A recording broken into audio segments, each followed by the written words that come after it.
Матей 9:13. Но идете и научете се, що значи тази дума. Милост искам, а не жертви, защото не съм дошъл да призова праведните, а грешните на покаяние. Йехова е милостив, а не просто има милост. Какво означава милостив? Из основата на Божията същност определение и значение на думата милостив. В еврейския текст най-често срещаната дума, превеждана като милостив, е рахъм, рашум. Корен рахам, рашхам, което означава да проявиш дълбоко състрадание, да изпитваш вътрешна трогваща любов и нежност, буквално, да се раздвижат вътрешностите от жал, грижа и любов. Интересно, същият корен се използва за думата рехем, което означава отроба. Това не е случайно.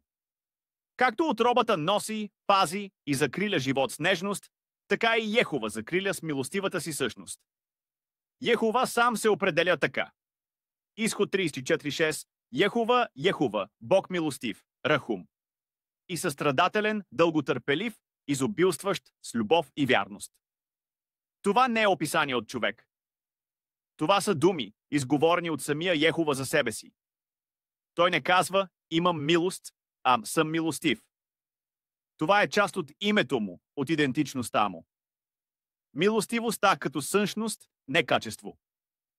Има огромна разлика между някой, който има милост, временно според ситуацията, и някой, който е милостив по същество. Когато Йехова проявява милост, той не променя себе си.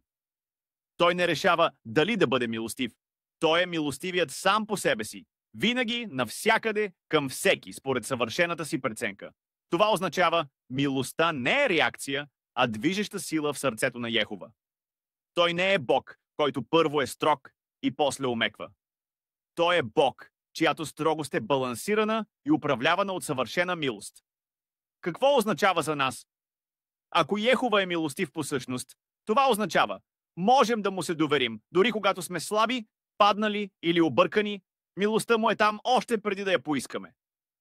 Можем да се приближим към него без страх, защото милостивият не гони, а приема. Можем да се учим от него, не просто да проявяваме милост от време на време, а да бъдем милостиви по дух.